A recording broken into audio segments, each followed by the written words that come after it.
പൈസ പറഞ്ഞുറപ്പിച്ചൊരു work finish ചെയ്ത് കഴിഞ്ഞതിൻ്റെ ശേഷമുണ്ട് ഒരു ബാർഗെയിൻ. ഒരു 10,000 രൂപയാണ് ഒരു പരിപാടിക്ക് പറഞ്ഞതെന്ന് കഴിഞ്ഞാൽ ആ 10,000-ന് പകരം ഒരു 8,000 കൊടുത്തിട്ട് ബാക്കി 2 ഞാൻ തരട്ടോ എന്ന് പറയുന്നുണ്ട്. അത് തരട്ടോ എന്ന് പറഞ്ഞ് നീണാൾ അങ്ങനെ അങ്ങോട്ട് പോവുകയേ ചെയ്യുള്ളൂ. ഈ 2,000-ലായിരിക്കും ചിലപ്പോൾ ഇയാളുടെ പ്രോഫിറ്റ് ഇരിക്കുന്നത്. ആ 2,000 എന്ത് ചെയ്യും? ഈ 10,000-ന് 8,000 കൊടുത്തിട്ട് ആ 2,000 മാറ്റി വെക്കുന്ന സമയത്ത് ഇയാൾ അത് ചോദിക്കാൻ വേണ്ടിയിട്ട് 2-3 തവണ വിളിക്കും. അപ്പോൾ മറ്റാൾ എന്താണ്, ഒരു 2,000 അല്ലേ എന്നുള്ള ലെവലിൽ ഒരു നിസ്സാരമായിട്ട് അത് അങ്ങോട്ട് തള്ളിക്കളയും. പക്ഷേ ഈ പറഞ്ഞ വർക്ക് എടുത്ത ആൾക്ക് കിട്ടുന്ന പ്രോഫിറ്റ് ആ 2,000 ഇയാൾക്കത് വാല്യുബിൾ ആണ്. മറ്റേ ആൾക്ക് 10,000-ൽ നിന്ന് 8,000 ഞാൻ കൊടുത്തു, 80% ഞാൻ കംപ്ലീറ്റ് ചെയ്തു. ഇനി ഒരു 2,000-ന് വേണ്ടിയിട്ടാണ് അവ ഇങ്ങനെ വിളിക്കുന്നത്, അതിന് പകരമായിട്ട് നിനക്ക് ഈ പരിസരത്ത് വർക്കൊക്കെ ഞാൻ തരാം എന്നും ഞാൻ പറഞ്ഞിട്ടുണ്ടല്ലോ എന്നുള്ള ടെൻഡൻസി ഒക്കെ വരും. മറ്റുള്ള വർക്കുകൾ കിട്ടുന്നോ കിട്ടുന്നില്ല എന്നൊന്നുമില്ല.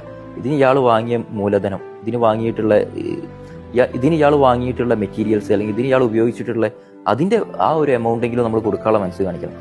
പണം പറഞ്ഞുറപ്പിച്ചിട്ടുണ്ടെങ്കിൽ അത് കൊടുക്കുക. അതല്ല നിങ്ങൾക്ക് അതിൽ ബാർഗെയിൻ ചെയ്യണം എന്നുണ്ടെങ്കിൽ ആദ്യം പറയാം, ഞാൻ ഇത്രേ തരുള്ളൂ കേട്ടോ. അല്ലാതെ എല്ലാ വർക്കും കഴിഞ്ഞതിന് ശേഷം ഈ ഫിറ്റാക്കിയതൊന്നും അഴിച്ചു കൊണ്ടുപോകാനൊന്നും എന്തായാലും പറ്റൂലല്ലോ. അല്ലെങ്കിൽ ഒരു വേറെ എന്തെങ്കിലും സംഭവം ആണെന്നുണ്ടെങ്കിൽ അത് തിരിച്ചെടുക്കാൻ നമുക്ക് പറ്റൂലല്ലോ. പറഞ്ഞ പൈസ കൊടുക്കാനുള്ള മനസ്സ് കാണിക്കും.